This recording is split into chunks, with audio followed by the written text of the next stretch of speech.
Welcome back guys. तो जैसा कि हम लोग पढ़ ही रहे थे, टेंजेंट और नॉर्मल हम लोगों ने कर लिया था। आगे जो हम लोगों को देखना था वो था increasing decreasing function and maxima and minima. तो टेंजेंट और नॉर्मल के काफ़ी क्वेश्चंस हमने बता भी दिए थे। एक दो और क्वेश्चंस इंपॉर्टेंट जो कई ईयर में पूछे गए हैं उसको हम लोग डिस्कस कर लेते हैं, उसके बाद हम लोग इंक्रीजिंग और डिक्रीजिंग फंक्शन पर आ जाएंगे। ठीक, अब जैसे इसमें एक लॉन्ग आंसर टाइप क्वेश्चन है, मैं क्वेश्चन पहले लिखता हूँ फिर उसका सलूशन हम लोग देखेंगे कैसे आता है। ठीक, क्वेश्चन ये है कि हमें एक एलिप्स दिया हुआ है x² / a² + y² / b² = 1। ये हमें एलिप्स दिया है और एक लाइन का इक्वेशन दिया है lx + my + n = 1। ये दो चीज़ें हमें दी हुई हैं, एक एलिप्स है और दूसरा लाइन है।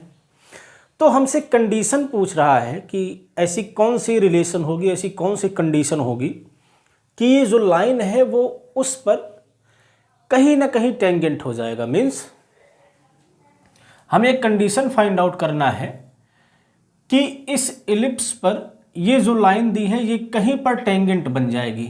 वो पॉइंट कहीं भी हो सकता है, इधर हो सकता है, इधर हो सकता है, कहीं भी हो सकता है। ठीक, तो ये हमारा गिवन लाइन है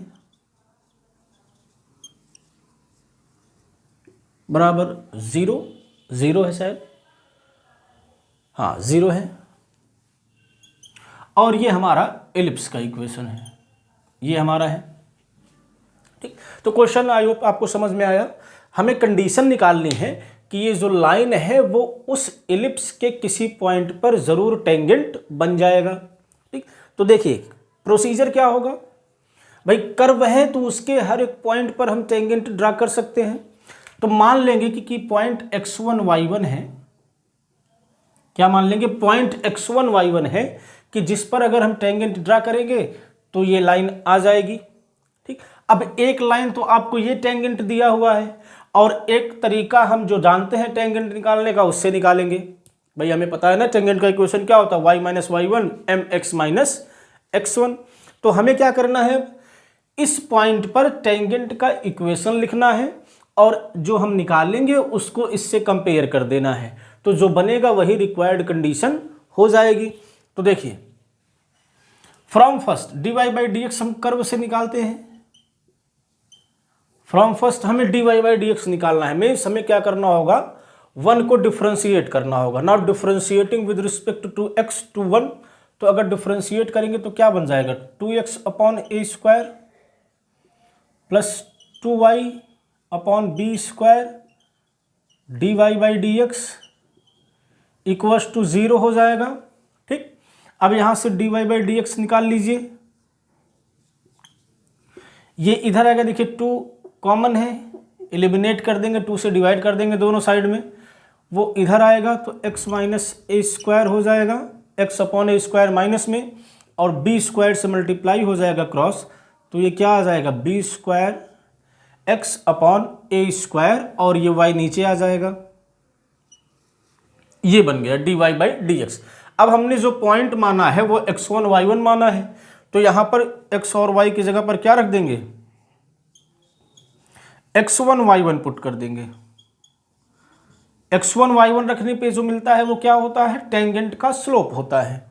तो ये क्या बन गया, -b² a² x1/y1। बात ठीक है, ये क्या हो गया बच्चों, टेंजेंट का स्लोप हो गया। अब टेंजेंट का इक्वेशन क्या होता है, इक्वेशन ऑफ टेंजेंट क्या हो जाएगा यहां से, so equation of tangent y - y1, y1 ही है क्योंकि पॉइंट x1 y1 हमने मान रखा है। m आता है, m की वैल्यू ये है -b² a² x/y, और क्या होता है x - x1। ठीक, चलिए अब ये एक टेंजेंट का इक्वेशन है, ये भी एक टेंजेंट का इक्वेशन है, तो दोनों चूंकि एक पॉइंट पर यूनिक टेंजेंट मिलता है, ठीक, इस केस में ये अज्यूम्ड है कि एक पॉइंट पर एक ही टेंजेंट मिलेगा।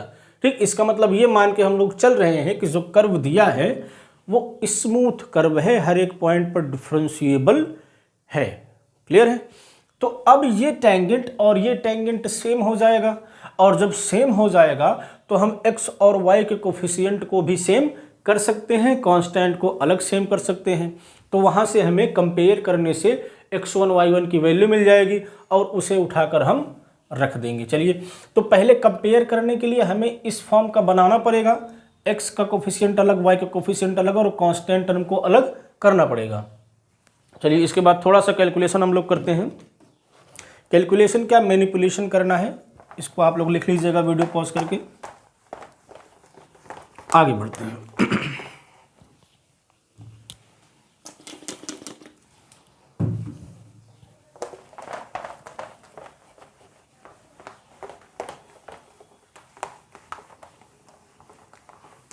चलिए, इसको थोड़ा सा हम लोग इसमें मैनिपुलेशन करते हैं। चलिए, इसको इधर भेज दीजिए, क्या हो जाएगा ये y minus y1 upon b square हो जाएगा, और इस माइनस को अंदर भेज दीजिए तो ये 1 upon a square x minus x1 minus x हो जाएगा, और अपॉन में x अपॉन y आएगा। ठीक, देखिए सही हुआ है कि नहीं, कैलकुलेशन आप लोग चेक करिएगा। बी स्क्वायर को हमने नीचे भेज दिया, यहाँ आ गया, इस माइनस को अंदर भेज दिया, x1 माइनस एक्स हो गया, 1 upon a square x Y बचा हुआ है। ठीक, चलिए अब y और x के कोफिशिएंट को अलग अलग करते हैं। यहाँ से y है तो y का कोफिशिएंट क्या बन जाएगा, हाँ इसमें हमने x1 y1 रखा था ना, तो ये x1 y1 है, ये दिक्कत हो रही है, ये x1 y1 है।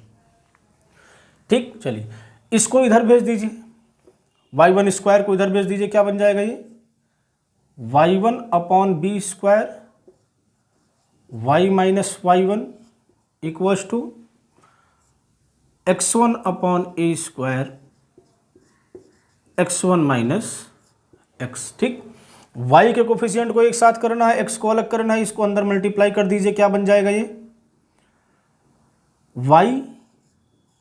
y1 upon b square. ठीक, और इसके साथ होगा तो minus y1 square upon b square, यही काम यहाँ भी करिए, x1 square upon a square, और इसको अंदर मल्टीप्लाई करिए x1 upon a square. Clear है? अब देखिए इसमें x और y को एक तरफ कर लीजिए, बाकी जो x1 y1 वाले टर्म है उनको दूसरी तरफ भेज दीजिए। इसको क्या करना है, इधर लाना है, तो क्या बन जाएगा ये x1 upon a square x plus y1 upon b square y, इसको हमने इधर भेज दिया इसके साथ, और इसको क्या करेंगे, इधर लेके चले आएंगे, तो इक्वल में क्या मिल जाएगा हमें x1 square upon a square plus y1 square upon b square. अब देखिए जो पॉइंट x1 y1 है वो कर्व पर है, एलिप्स पर प्रेजेंट है, तो इसका जो कोऑर्डिनेट है वो इसको सेटिस्फाई करेगा। मीन्स x की जगह पर x1 रख सकते हैं, y की जगह पर y1 रख सकते हैं, और जैसे ही रखेंगे हमें क्या मिल जाएगा x1 square upon a square plus y1 square upon b square equals to 1। तो ये जो क्वांटिटी हमें राइट हैंड साइड में मिल रही है इसकी वैल्यू क्या हो जाएगी 1। ठीक, तो जो हमने टेंजेंट निकाला, जो टेंजेंट हमने निकाला वो क्या आ गया x1 upon a square x plus y1 upon b square y equals to 1। इसको सेकंड माना था, इसको थर्ड मान लेंगे। अब देखिए क्या हो रहा है, सेकंड भी उसी पॉइंट पर टेंजेंट का इक्वेशन दे रखा है क्वेश्चन में, और उसी पॉइंट पर हमने कैलकुलेट करके अपने तरीके से एक और प्लेन टेंजेंट लाइन हमने बना लिया। इसका मतलब सेकंड और थर्ड जो हैं वो सेम इक्वेशन को रिप्रेजेंट करेंगे, क्योंकि दोनों ही टेंजेंट लाइन है और यूनिक टेंजेंट मिलता है, तो दोनों को अलग अलग नहीं हो सकते, दोनों को सेम ही होना पड़ेगा। तो क्या करेंगे, सेम है तो x का कोफिशिएंट भी इक्वल होगा y का कोफिशिएंट भी इक्वल होगा और कांस्टेंट टर्म भी इक्वल होंगे। तो कर लेते हैं इसको। Now comparing second and third. Now by comparing second and third, ठीक, क्या मिल जाएगा हमें? L अपॉन, या रिवर्स भी कर सकते हैं, x1 upon a square upon l will be equals to x के कोफिशिएंट का रेशियो, y के कोफिशिएंट का रेशियो इक्वल्स टू कांस्टेंट का। तो ये इधर देखिए प्लस n है, इसको इधर भेजेंगे तो माइनस हो जाएगा, तो -1 अपॉन n, ठीक, या इसको इधर भेज देंगे तो -n हो जाएगा, तो तब भी 1 अपॉन -n आएगा। तो दोनों एक ही बात है। अब हमें निकालना क्या है? x1 y1 निकालना है। तो तीनों आपस में इक्वल है, तो ये इसके इक्वल होगा, ये इसके इक्वल होगा, बात ठीक है। तो एक बार इसको इसके इक्वल करेंगे तो x1 ये ए स्क्वायर नीचे आ जाएगा, ए स्क्वायर एल बराबर -1 अपॉन n हो जाएगा। मीन्स यहाँ से x1 क्या मिल जाएगा? -a square L upon n, ये x1 मिल गया। और ऐसे इसको बराबर करेंगे जब, तो y1 क्या मिल जाएगा? -b square m upon n, तो x1 y1 हमें मिल गया। अब x1 y1 की वैल्यू हम क्या कर सकते हैं? यहाँ पर उठा के रख सकते हैं, तो उठा के रख दीजिए। 100/सेकेंड इन दोनों की वैल्यू उठाकर यहाँ रखिए, क्या आ जाएगा? x1 भाई x1 y1 इसको भी तो सेटिस्फाई करेगा। x1 y1 इस लाइन पर भी है, इस कर्व पर भी है, तो यहाँ पर lx1 प्लस my1 भी किया जा सकता है। तो x1 y1 की वैल्यू उठाकर हम यहाँ रख सकते हैं। x1 क्या आ गया है? -a square l upon n, ठीक, प्लस m। y1 की वैल्यू क्या आ गई है? -b square m upon n plus n equals to 0। अब इसे थोड़ा सा सॉल्व कर लीजिए। l स्क्वायर हो जाएगा, m स्क्वायर हो जाएगा, माइनस माइनस यहाँ पे है तो माइनस से मल्टीप्लाई कर दीजिए, यहाँ पे माइनस हो जाएगा, दोनों प्लस बन जाएंगे। और एलसीएम में n आ जाएगा, तो ये क्या बन जाएगा?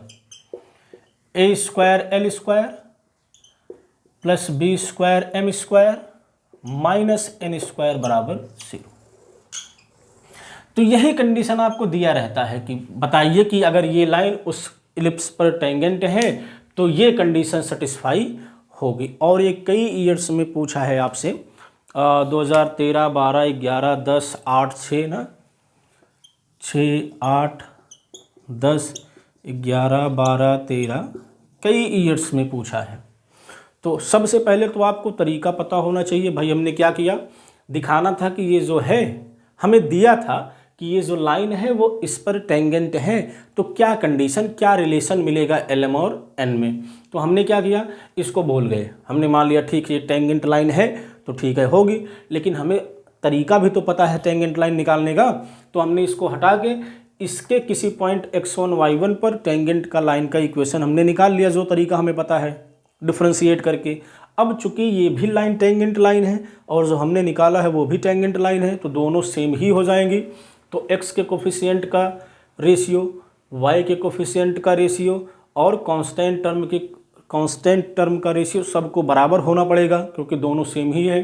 फिर उसका यूज़ करके हमने x1 y1 की वैल्यू निकाल दी, और चूंकि x1 y1 इस लाइन पर भी था, इसमें रख दिया उसकी वैल्यू, तो कंडीशन निकल के आ गई। ठीक, तो ये काफ़ी इंपॉर्टेंट क्वेश्चन था। चलिए ऐसे ही एक और क्वेश्चन है, कंडीशन यही हमें यूज़ करना है। तो आप देखिए, बस आपको बेसिक पर ध्यान देना है, क्वेश्चंस आप आराम से लगा लेंगे। डिफिनीशंस पता हो और टेंजेंट लाइन नॉर्मल क्या होता है और उनका स्लोप निकालना आपको पता हो, और इक्वेशन कैसे आता है ये इसका फॉर्मूला पता हो, तो कुछ भी रह नहीं जाता है। ठीक, एक और क्वेश्चन देखेंगे तो इसके बाद आपका टेंजेंट नॉर्मल में कुछ रह नहीं जाएगा, और उसके बाद हम लोग इंक्रीजिंग और डिक्रीजिंग फंक्शन पर आ जाएंगे।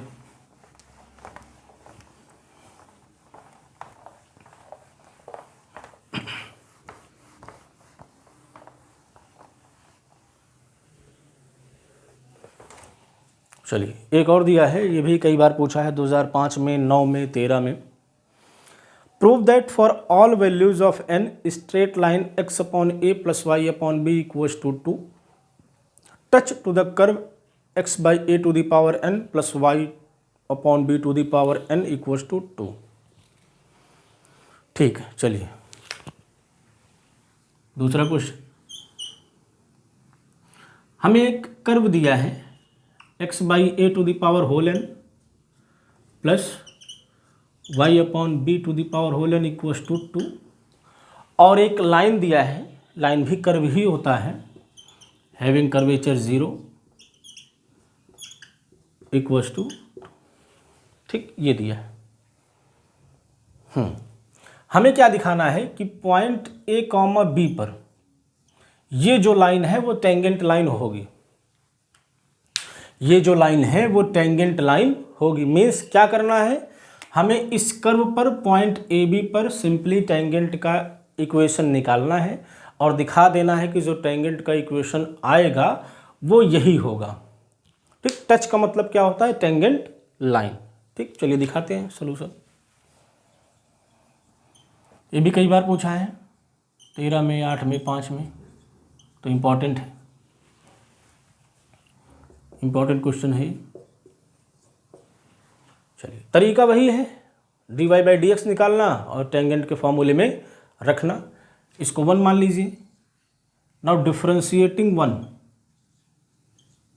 With respect to variable x, क्या आ जाएगा, nx की power n minus 1 upon a की पावर n प्लस ny की power n minus 1 upon y dy by d x equals to 0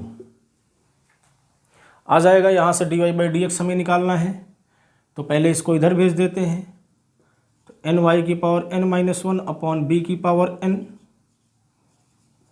dy by d x इधर भेजिए, इसको क्या आ जाएगा, माइनस nx की power n minus 1 upon a to the power n।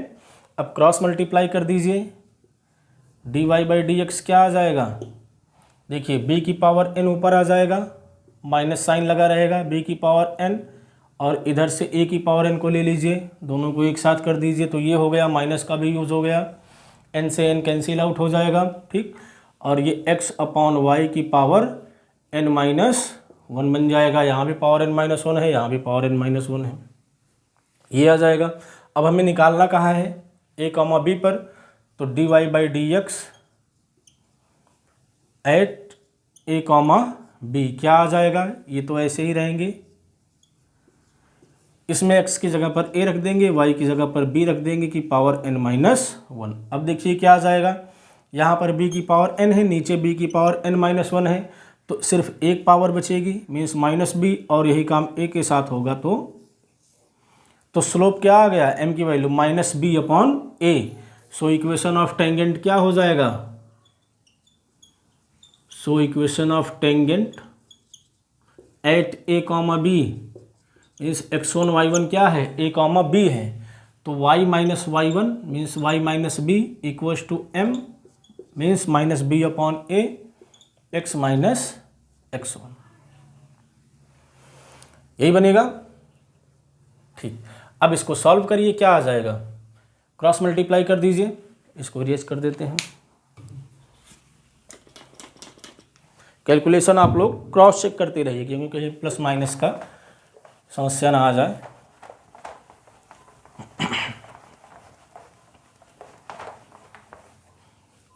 चलिए भेजते हैं इसको, इधर आएगा, क्या हो जाएगा ये, या b को नीचे भेज दीजिए, क्योंकि उसी फॉर्म में बनाना है, y अपॉन बी फॉर्म में, तो b नीचे जाएगा तो क्या हो जाएगा, minus 1 upon b y minus b equals to 1 upon a, x minus x1 की जगह पर a है, x माइनस a, मल्टीप्लाई कर दीजिए अंदर, minus 1 upon b plus 1 equals to x upon a minus 1।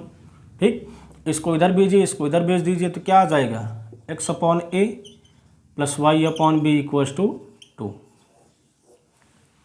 ठीक, वही आ गया। दिखाना था कि ये जो लाइन है ये इसको a कॉमा बी पर टच कर रही है, टच करने का मतलब ये दिखाना है कि ये जो है a, b पर इसकी टेंजेंट लाइन है। तो हमने इस कर्व पर a, b पर टेंजेंट लाइन निकाल दिया और दिखा दिया कि यही आ रहा है। टेंजेंट लाइन यूनिक होता है, ठीक। अगर फंक्शन हमारा कैसा है, डिफरेंशिएबल है, तो जब भी आपको इसमें एलिप्स में, पैराबोला में जो भी होगा, जहाँ भी टेंजेंट निकालने की बात करेगा तो वो ऑलरेडी आपको स्मूथ कर्व दिया होता है, मीन्स फंक्शन को डिफरेंशिएबल दिया होता है। तभी हम इस प्रकार की जो चीज़ें हैं उनका यूज़ कर पाएंगे, क्योंकि ज़रूरी नहीं है इन जनरल कि किसी पॉइंट a, b पर यूनिक ही मिले, कई टेंजेंट मिल सकते हैं। मीन्स जैसे हमने निकाला ये आ गया, तो कोई और भी आ सकता है, एक ही पॉइंट पर कई टेंजेंट हो सकते हैं, लेकिन यूनिक कब होता है, जब फंक्शन डिफरेंशिएबल होता है उस पॉइंट पर। तो जिस भी पॉइंट पर आपसे टेंजेंट निकालने को कहेगा तो आपको डिफरेंशिएबिलिटी नहीं चेक करनी है, वो ऐसा दिया ही होगा कि वो डिफरेंशिएबल उस पॉइंट पर होगा। क्योंकि अगर डिफरेंशिएबल नहीं होगा तो dy/dx नहीं मिलेगा, dy/dx नहीं मिलेगा तो स्लोप की बात नहीं होगी, तो टेंजेंट भी नहीं मिलेगा, ठीक। या फिर एक से ज़्यादा मिलेगा। दोनों बातें इक्विवेलेंट हैं, दोनों बातें इक्विवेलेंट हैं।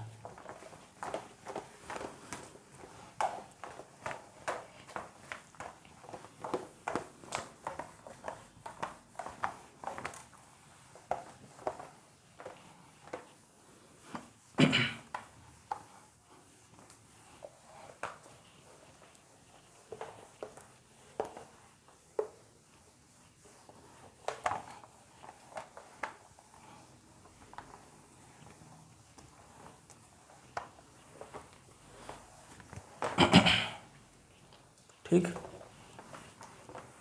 सही। अब हम लोग बात कर लेते हैं इंक्रीजिंग और डिक्रीजिंग फंक्शन की। थोड़ा सा देखते हैं क्या होता है, उसके बाद पीवाई के ऊपर आते हैं। और हमने शुरुआत के लेक्चर में देख ही लिया था क्या होता है, और उस कंडीशन भी निकाल ली थी, ठीक। तो इंक्रीजिंग और डिक्रीजिंग फंक्शन का सिर्फ इतना मतलब होता है कि अगर उसका ग्राफ ड्रा करें तो वो लगातार आगे बढ़े। मीन्स अगर यहाँ पर कोई x1 है, मान लीजिए यहाँ पर कोई x2 है, और फंक्शन जो वैल्यू यहाँ पर ले रहा है मान लीजिए fx1 है, और यहाँ पर जो वैल्यू ले रहा है मान लीजिए fx2 है, ठीक। y बराबर fx कोई फंक्शन हमें दिया है, इसी के इंक्रीजिंग और डिक्रीजिंग की बात हमें करनी है। तो काफ़ी चीज़ें हम लोगों ने देख ली है, बस एक क्विक रिवीजन आपका यहाँ बता देते हैं कि अगर फंक्शन इस टाइप का है तो हमें दिख तो रहा है कि ये क्या है, इंक्रीजिंग है। लेकिन मैथमेटिकली इसको कैसे लिखेंगे कि अगर इंडिपेंडेंट वेरिएबल की जो वैल्यू है वो बढ़ती जाए, मीन्स अगर जो x1 है वो x2 से छोटा है तो फंक्शन की वैल्यू भी बढ़ती जाए। मीन्स ये क्या इम्प्लाई कर दे, जो fx1 हो वो fx2 से भी बड़ा हो, ठीक। मतलब ग्रेटर वैल्यूज पर फंक्शन ग्रेटर वैल्यू लेगा, वैल्यू घटेगी नहीं। जैसे मान लीजिए fx बराबर हम डिफाइन कर दें 2x + 4 एनीथिंग, तो देखो x की वैल्यू बढ़ाते जाएंगे। जैसे f(1) क्या आएगा 6, f(2) 8, तो ये लगातार बढ़ता जाएगा। x की वैल्यू बढ़ाएंगे तो फंक्शन की वैल्यू बढ़ेगी, तो यह फंक्शन कैसा हो गया, इंक्रीजिंग फंक्शन हो गया, ठीक। अब डिक्रीजिंग का मतलब क्या होता है कि ग्राफ डाउनवर्ड हो, x बढ़े। मान लीजिए यहाँ x1 था, ये fx1 था, ये x2 था, ये fx2 था। तो देखिए यहाँ पर केस क्या है कि x1 जो है वो x2 से छोटा है क्योंकि पहले आ रहा है, लेकिन जो fx1 है वो बड़ा है, वो ऊपर है, तो उसका रिवर्स केस, ठीक। जैसे for example fx = 1/x, f1 कितना होगा 1, f2 1/2। तो देखिए 2 तो बड़ा है लेकिन उसकी जो वैल्यू है 1/2 वो 1 से छोटी हो गई, तो ये डिक्रीजिंग फंक्शन होता है। बात ठीक। अब चलिए, बार बार ग्राफ तो नहीं बनेगा, या बार बार ऐसे कितने पॉइंट के लिए हम चेक करेंगे भाई, 2-2 पॉइंट कितना लेंगे। मान लीजिए इन्फिनेटली मेनी पॉइंट है तो ये भी फिजिबल तरीका नहीं होगा निकालने का, तो कोई टूल हम डेवलप करते हैं। टूल ये है कि आप इस फंक्शन को ऑब्जर्व करिए, ऐसे हैं, अगर इसके किसी भी पॉइंट पर हम टेंजेंट बनाएंगे कहीं भी तो कुछ ऐसा बनेगा, ऐसा बनेगा, ठीक। और अगर मान लीजिए एंगल थीटा है, ये एंगल थीटा है, पॉजिटिव डायरेक्शन के साथ जो एंगल है, तो टेन थीटा क्या होगा, अच्छा हमेशा हम एंटी क्लॉकवाइज एंगल को ही पॉजिटिव फिक्स करके चलेंगे, अगर एंगल जो है वो एंटी क्लॉकवाइज मेजर किया जाएगा तो उसको हम लोग नेगेटिव मान के चलेंगे। तो जो टेन थीटा होता है वो स्लोप होता है, means dy by d x होता है, ठीक। अब जो ये एंगल है, देखिए एंगल जो है ये एक्यूट एंगल है, 90 से कम ही होगा, ठीक। और जब टेन जो है 90 से कम होता है, टेन थीटा जो है वो 90 से कम होता है, तो टेन जो है वो पॉजिटिव वैल्यू लेता है, मीन्स जो dy बाई डी एक्स होगा इंक्रीजिंग फंक्शन के लिए वो हमेशा क्या होगा, पॉजिटिव होगा। लेकिन अगर यहाँ पर बात करें, यहाँ पर टेंजेंट ड्रा करें किसी पॉइंट पर, तो वो जो पॉजिटिव के साथ एंगल बनाएगा वो एंगल क्या हो जाएगा, ऑब्ट्यूज हो जाएगा, 90 से ज़्यादा हो जाएगा ऑब्वियसली। तो अब 90 से ज़्यादा के लिए जो टेन होता है सेकंड क्वाड्रेंट में आप ध्यान दें तो नेगेटिव हो जाता है, मीन्स डिक्रीजिंग फंक्शन के लिए क्या होगा, dy by d x negative होगा, ठीक। तो बस हमें ये चेक करना होगा यहाँ पर through out the questions of increasing and decreasing function, अगर किसी इंटरवल में, किसी भी इंटरवल में हमें इंक्रीजिंग और डिक्रीजिंग चेक करना है कि कोई फंक्शन इंक्रीजिंग है कि डिक्रीजिंग है, तो क्या चेक करना होगा, अगर फंक्शन का जो डेरिवेटिव है वो पॉजिटिव है पूरे इंटरवल में, x की वैल्यू कुछ भी ले इसमें, तो फंक्शन इंक्रीजिंग माना जाएगा होगा। और अगर इस इंटरवल में फंक्शन क्या है, फंक्शन का जो डिफरेंशिएशन है वो 0 से छोटा है, मीन्स नेगेटिव है, तो जो फंक्शन होगा वो क्या होगा, फंक्शन हमारा डिक्रीजिंग होगा, फंक्शन क्या होगा, डिक्रीजिंग होगा, ठीक। चलिए बस इतना ही आपको इसमें जानना है, डेरिवेटिव निकालना और उसको पॉजिटिव देखना, अगर पॉजिटिव है तो इंक्रीजिंग और नेगेटिव है तो डिक्रीजिंग। चलिए आगे बढ़ते हैं।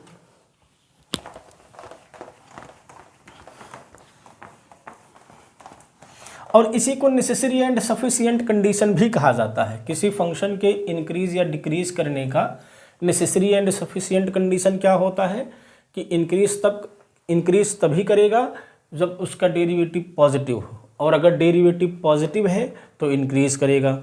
दोनों बातें क्लियर हैं। जैसे क्या होता है, फंक्शन अगर डिफरेंशिएबल है तो वो कंटिन्यूअस होगा, लेकिन इसका उल्टा सही नहीं होता है, कंटिन्यूअस हो तो ज़रूरी नहीं होता कि डिफरेंशिएबल हो, एग्जाम्पल हम लोगों ने देखा था। लेकिन यहाँ पर दोनों तरफ से बातें सही होती हैं, अगर इंक्रीजिंग है तो डेरिवेटिव पॉजिटिव होगा, और अगर डेरिवेटिव पॉजिटिव है तो फंक्शन इंक्रीजिंग होगा, ठीक। इसीलिए इसको if and only if necessary and sufficient condition कहा जाता है, नेसेसरी एंड सफिशिएंट कंडीशन कहा जाता है, ठीक। तो चलिए अब आते हैं पी वाई के ऊपर, कुछ क्वेश्चंस को हम लोग देखते हैं।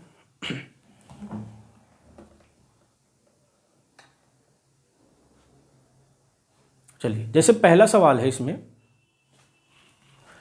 Find the interval in which the function f x equal to 2x cube, पहले क्वेश्चन को लिखता हूँ, 2x cube minus 9x square plus 12x, 2x cube minus 9x square plus 12x plus 15, ये एफ एक्स हमें दे दिया है।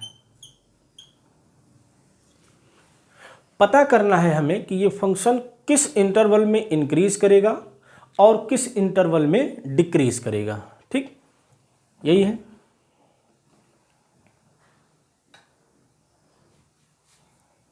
ठीक, ये 2010 में पूछा है, 2011 में पूछा है।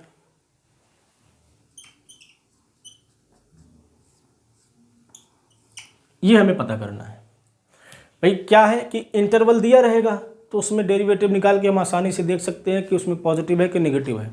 लेकिन इसने क्वेश्चन को थोड़ा एक्सटेंड कर दिया, इसने इंटरवल नहीं दिया, सिर्फ फंक्शन दे दिया और कह रहा है कि पता करिए कि किस इंटरवल में ये इंक्रीज करेगा और किस इंटरवल में ये डिक्रीज करेगा। मीन्स हमें क्या पता करना पड़ेगा कि किस इंटरवल में इसका जो डेरिवेटिव है वो पॉजिटिव है और किस इंटरवल में इसका डेरिवेटिव क्या है, नेगेटिव है। तो सबसे पहले हमें डेरिवेटिव निकालना पड़ेगा, ठीक। उसके पहले एक आप तरीका जान लीजिए, हमने बताया भी है कि अगर कोई भी function P x Q x type का है, पॉलिनोमियल है, वो भी डिनोमिनेटर न्यूमरेटर टाइप का है, और हमें कोई इनइक्वालिटी सॉल्व करनी है, या greater than or equal to 0 दिखाना है, लेस देन इक्वल टू 0 दिखाना है, या ग्रेटर देन 0 या लेस देन 0, ऐसा कुछ अगर दिखाना है तो इसको सॉल्व करने का एक पर्टिकुलर तरीका होता है। भाई P x upon Q x type का दिया रहेगा और पूछेगा कि किस एक्स के लिए ये कंडीशन होगी, किस एक्स के लिए ये कंडीशन होगी, किस x के लिए ये कंडीशन होगी और किस x के लिए ये कंडीशन होगी। इसको इनइक्वालिटी कहा जाता है, आपने क्लास 11th में पढ़ा भी होगा, लीनियर इनइक्वालिटी करके होता है चैप्टर। ठीक, तो इसको सॉल्व करने का ये तरीका होगा कि पहले हम px और qx को लीनियर फैक्टर में कन्वर्ट कर देंगे। ठीक, और उसमें जो लीनियर फैक्टर्स होंगे x का कोफिशिएंट पॉजिटिव होना चाहिए। मीन्स इसको something x minus a, x minus b, x minus c इस टाइप का बना देंगे। और qx के साथ भी यही काम करेंगे, x minus d, x minus e इस टाइप का बना देंगे। ठीक, मीन्स लीनियर फैक्टर्स में कन्वर्ट करेंगे और x के जो कोफिशिएंट्स हैं वो पॉजिटिव होने, मीन्स माइनस x नहीं दिखना चाहिए। ऐसा करने के बाद सारे फैक्टर्स को हम क्या करेंगे, सारे फैक्टर्स को जीरो के, अच्छा एक एग्जांपल ले लेते हैं, ऐसा हो सकता है कम समझ में आ रहा हो, एक एग्जांपल के थ्रू समझते हैं।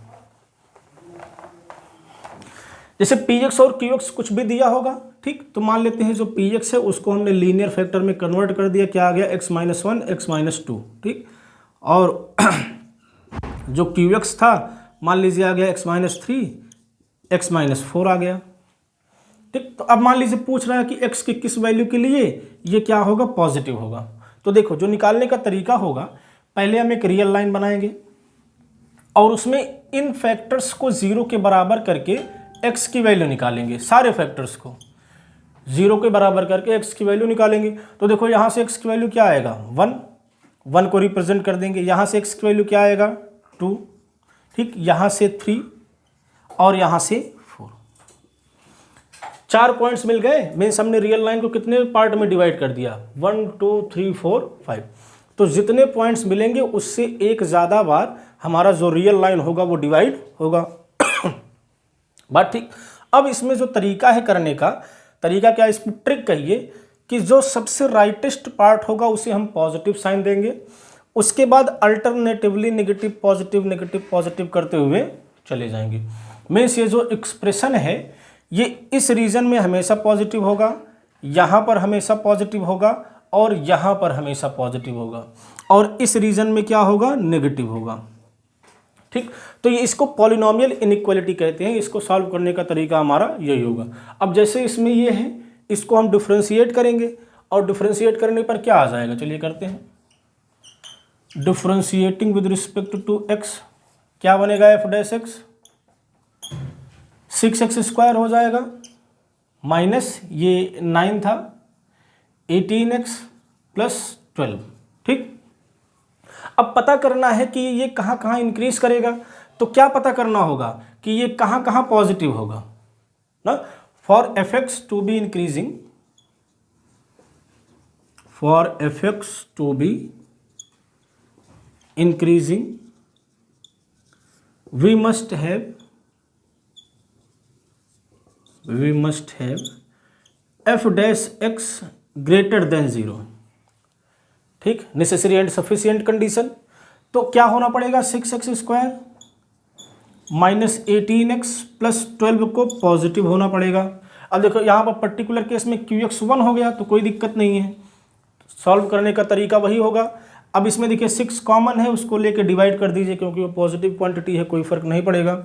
तो ये क्या आ जाएगा, x square minus 3x plus 2 greater than 0। px है, px को क्या करेंगे, लीनियर फैक्टर्स में कन्वर्ट करेंगे। इसका आप मिडिल टर्म स्प्लिटिंग से फैक्टर कर दीजिए, क्या आ जाएगा ये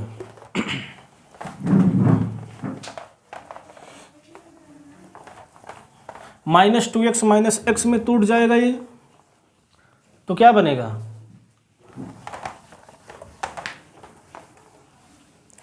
x square minus 2x minus x plus 2 greater than 0। अब इसमें x कॉमन ले लीजिए, इसमें -1 कॉमन ले लीजिए, ग्रेटर देन 0। तो ये फैक्टर क्या बन गया, x minus 1 x minus 2 greater than 0। ठीक, px का हमने लीनियर फैक्टर कर दिया और x के सारे कोफिशिएंट को पॉजिटिव कर दिया। तो तरीका क्या बताया था, एक रियल लाइन बनाएंगे और फैक्टर्स को 0 के बराबर करके x की वैल्यू निकालेंगे। तो x की वैल्यू 1 आएगी, x की वैल्यू 2 आएगी। ठीक, फिर इसके राइटेस्ट पार्ट को पॉजिटिव करते हैं, बाकी सबको नेगेटिव पॉजिटिव अल्टरनेटिवली करते चले जाते हैं। तो देखिए ये एक्सप्रेशन इधर पॉजिटिव होगा और इधर पॉजिटिव होगा, मीन्स जो एफ होगा इज इंक्रीजिंग, वो कहाँ कहाँ इंक्रीज करेगा, इंक्रीजिंग इन, ये 2 से इन्फिनिटी को चला जाएगा क्योंकि इधर कोई बाउंड्री नहीं है, तो 2 to इन्फिनिटी यूनियन। अब इधर देखिए ये -1 से -इन्फिनिटी की तरफ चला जा रहा है, तो इस पॉइंट को भी हम यूनियन कर देंगे तो क्या मिल जाएगा यहाँ से -इन्फिनिटी टू -1। तो इस रीजन में जो होगा फंक्शन हमारा इंक्रीजिंग होगा। अगर इसी क्वेश्चन में आपसे डिक्रीजिंग भी पूछा होता तो कहाँ पर नेगेटिव है, यहाँ पर नेगेटिव है, तो ये इंटरवल है क्या 1,2, ठीक, ये 1 था, इनफैक्ट 1 था, -इन्फिनिटी टू 1। तो कहाँ पर डिक्रीज करता, ओपन इंटरवल 1 to 1 और 2 को नहीं इंक्लूड कर रहे हैं, क्लोज्ड नहीं कर रहे हैं, क्योंकि उस पॉइंट पर फंक्शंस क्या हो जाएंगे, 0 हो जाएंगे डेरिवेटिव उसका, क्योंकि वो फैक्टर है। तो ये तरीका होगा, डिफ्रेंसिएशन करना है उसको पॉजिटिव करना है, और जहाँ जिस इंटरवल में एक्स की जिन वैल्यूज़ के लिए पॉजिटिव होगा वहाँ पर फंक्शन इंक्रीज करेगा, अदरवाइज फंक्शन क्या करेगा, डिक्रीज करेगा। ठीक, चलिए आगे बढ़ते हैं और क्वेश्चंस करते हैं। इसमें जो इसका सेंट्रल पॉइंट है, इसका जो हार्ट है इस टाइप के क्वेश्चंस का, वो यही है, इसकी इनइक्वालिटी को सॉल्व करना। तो आपको अगर ये इनइक्वालिटी सॉल्व करनी आती है तो इंक्रीजिंग और डिक्रीजिंग में कोई भी समस्या नहीं होगी।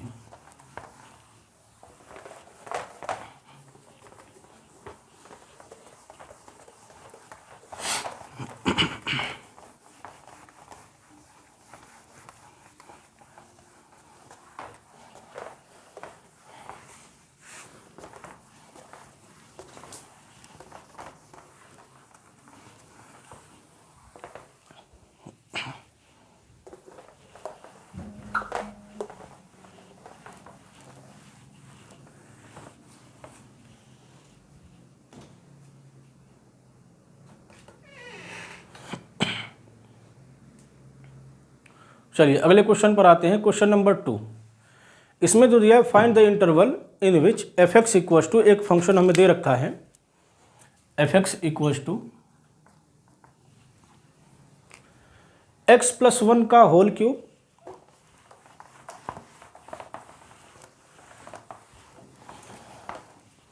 प्रोडक्ट टाइप का बना के दिया है, x+1 का होल क्यूब इंटू x-3 का होल क्यूब।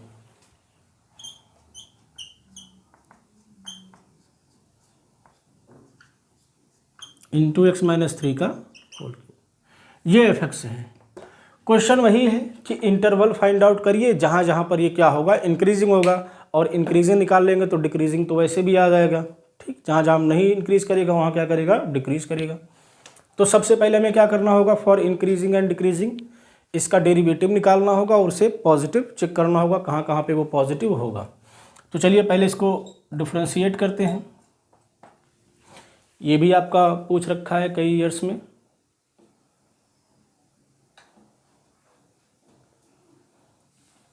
दो 2001 में पूछा था, 11 में पूछा था। चलिए डिफ्रेंशिएशन करिए, इसका प्रोडक्ट रूल लग जाएगा, ये पहला फंक्शन ये दूसरा फंक्शन।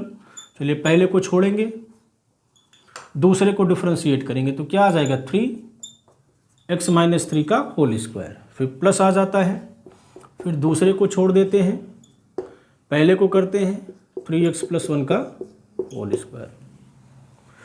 ठीक, ये बन जाएगा।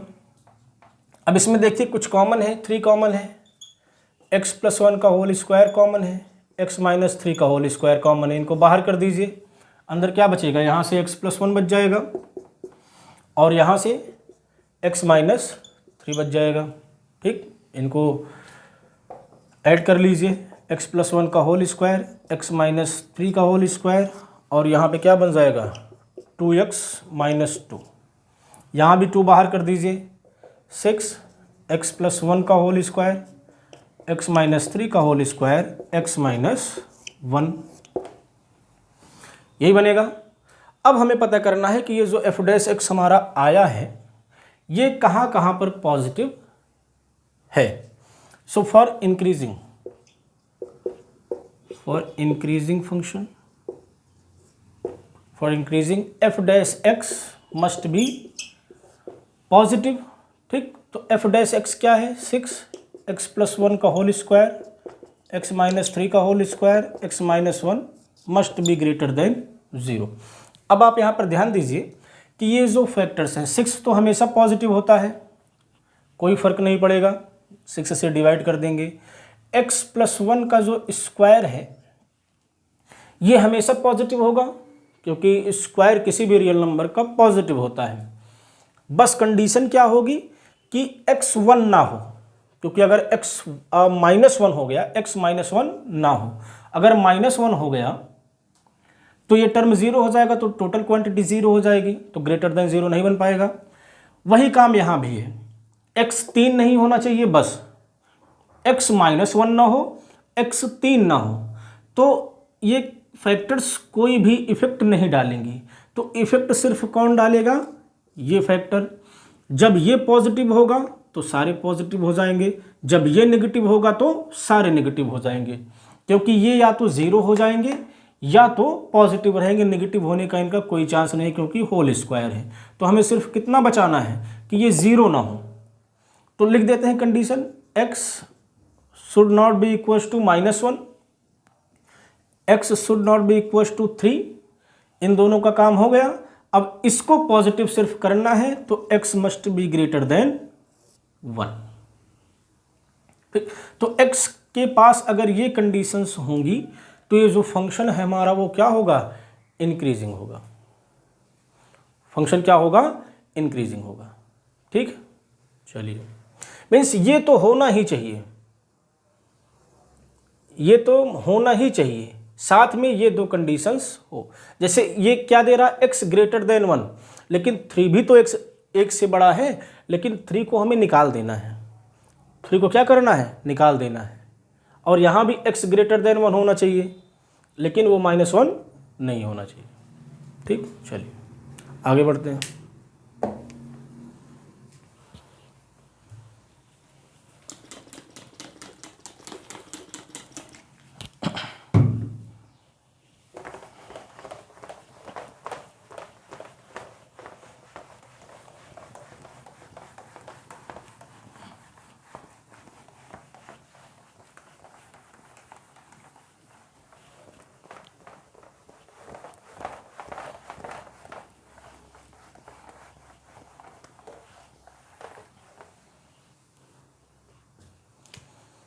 अगला क्वेश्चन, अब f(x) हमें जो दिया है वो है sin x plus cos x. क्या है, sin x plus cos x. और जो इंटरवल दिया है, मीन्स जो x का वेरिएशन है वो 0 to 2π। अब हमें पता करना है कि ये फंक्शन कहाँ पर इंक्रीज करेगा और कहाँ पर डिक्रीज करेगा। प्रोसीजर वही होगा, डिफरेंशिएशन निकालना और उसे चेक करना कि वो कहाँ कहाँ पॉजिटिव है। चलिए निकालते हैं f(x)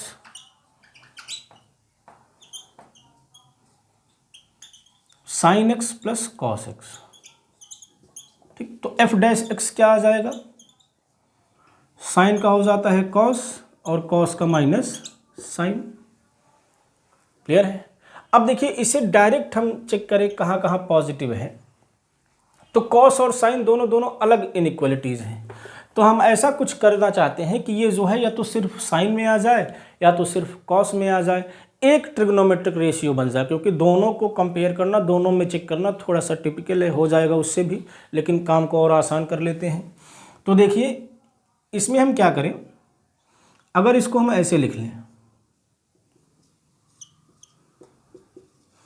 इसमें 1/√2 से मल्टीप्लाई कर दें और उसी से डिवाइड कर दें, तो कोई फर्क नहीं पड़ेगा, लेकिन हमारा काम हो जाएगा, क्योंकि ये क्या बन जाएगा, sin π/4 cos x minus cos π/4 sin x।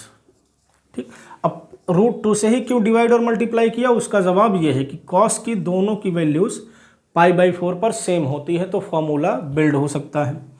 तो sign A cos B minus cos A sine B, ये क्या हो जाएगा, साइन ए माइनस बी का फॉर्मूला बन जाएगा, means sine pi by 4 minus x, sine pi by 4 minus x.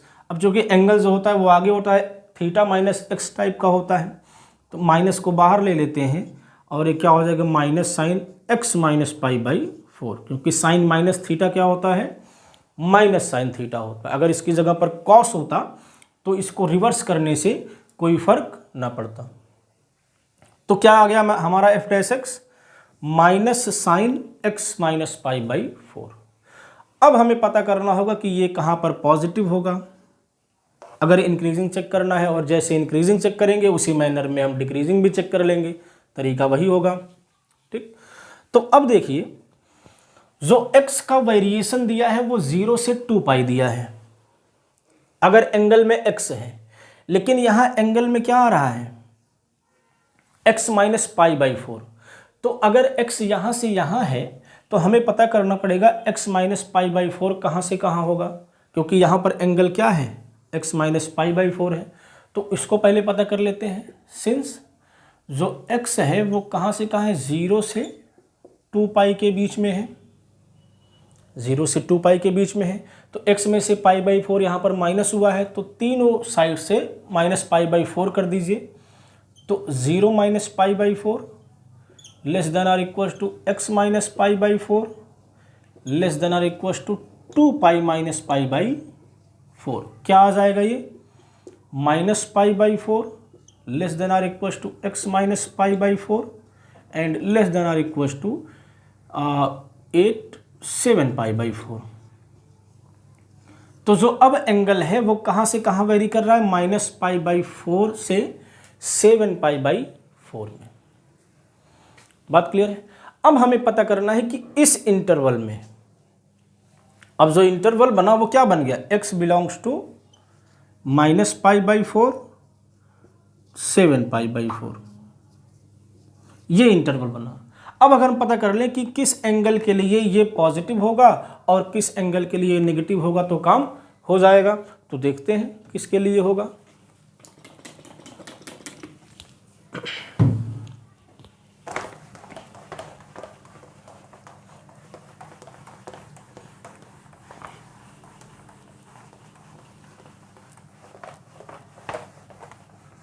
ये F dash x क्या आया था, इसको आप याद रखिएगा। जो एफ डैश एक्स था वो हमारा क्या था, minus sine x minus pi by 4। So for increasing क्या होना पड़ेगा, एफ डैश एक्स को पॉजिटिव होना पड़ेगा, means minus sine x minus pi by 4 को पॉजिटिव होना पड़ेगा। ठीक, अब देखो माइनस है, हम क्या चाहते हैं कि वेरिएबल्स हमारे जो हों वो उनका कोफिशिएंट पॉजिटिव हो। तो दोनों साइड में हम माइनस से मल्टीप्लाई करेंगे, और जब माइनस से मल्टीप्लाई करेंगे तो इनइक्वलिटी चेंज हो जाएगी। जैसे ऐसे देखिए 2 जो है वो 4 से छोटा होता है, लेकिन दोनों साइड अगर हम माइनस से मल्टीप्लाई कर दें तो इधर -2 आ जाएगा, इधर -4 हो जाएगा। अब -2 में कौन बड़ा होता है, -4 में -2 बड़ा होता है, तो इनइक्वलिटी चेंज हो जाती है माइनस से मल्टीप्लाई करने पर। तो माइनस से मल्टीप्लाई करेंगे तो ये क्या बन जाएगा, sine x minus pi by 4 must be less than 0। तो अब इंक्रीजिंग के लिए कंडीशन क्या बनी कि ये जो है साइन ये 0 से छोटा होना चाहिए। ठीक, अब देखिए जो पाई एक्स माइनस पाई बाई 4 है वो माइनस पाई बाई 4 से 7 पाई बाई 4 के बीच में हो सकता है। तो आप ध्यान दें कि अगर हम माइनस पाई बाई 4 से 0 तक के पॉइंट लेते हैं, 0 तक के, 0 के पहले और माइनस पाई 4 के बाद में, तो इस इंटरवल में जो एंगल होगा वो नेगेटिव होगा हमेशा, क्योंकि माइनस में आएगा जो भी वैल्यू आएगा, और साइन माइनस थीटा क्या होता है, माइनस साइन थीटा होता है, तो वैल्यूज नेगेटिव ही बनी रहेंगी। मीन्स जो x माइनस पाई बाई 4 है वो कहाँ से कहाँ हो जाएगा, माइनस पाई बाई 4 से 0 में हो जाएगा। इस वैल्यू के लिए जो फंक्शन होगा वो क्या होगा, नेगेटिव रहेगा, क्योंकि ये जो एंगल होगा वो नेगेटिव होगा। मीन्स समथिंग माइनस थीटा आएगा और वो माइनस साइन थीटा हो जाएगा। मीन्स जो x है तीनों में π/4 ऐड कर दीजिए, x जो है वो 0 से π/4 के बीच में होना चाहिए। आप यहाँ से डायरेक्ट भी देख सकते हैं कि ये π/4 है, अगर ये वैल्यू π/4 से कम होगी तो जो ओवरऑल क्वांटिटी आएगी वो नेगेटिव आएगी, तो sine minus theta minus sine theta वो नेगेटिव बना रहेगा। तो फंक्शन कहाँ इंक्रीज करेगा, यहाँ पर इंक्रीज करेगा। ऐसे ही अगर हमें डिक्रीजिंग देखना होता तो हम पाई से 7π/4 ले लेते, क्योंकि ये पाई से 7π/4 से कौन सा क्वाड्रेंट है, सेकंड और थर्ड में आ जाएगा, और थर्ड और फोर्थ आ जाएगा, और थर्ड और फोर्थ में साइन जो है वो हमेशा नेगेटिव होता है। और वहाँ पर जब डिक्रीजिंग का कंडीशन लगाते तो इसका उल्टा बनता, पॉजिटिव बनता, तो थर्ड और फोर्थ में क्या हो जाता, वो पॉजिटिव बन जाता, तो वहाँ पर क्या कर जाता, डिक्रीज कर जाता। बात ठीक। तो तरीका यही है, डिफरेंशिएशन करना और पता करना कि वो कहाँ पर पॉजिटिव है कहाँ पर नेगेटिव है। ठीक, तो इसको यहीं पर रोकते हैं और कुछ और क्वेश्चंस के साथ, और लास्ट टॉपिक जो होगा एप्लीकेशन ऑफ डेरिवेटिव का मैक्सिमा और मिनिमा, उसके साथ मिलेंगे। तो प्रोबेबली जो अगला लेक्चर होगा मैक्सिमा मिनिमा के साथ वो एप्लीकेशन ऑफ डेरिवेटिव का लास्ट होगा, और इसके बाद हम लोग इंटीग्रेशन पे या जो भी नेक्स्ट टॉपिक हम लोग चूज़ करेंगे उस पर आ जाएंगे।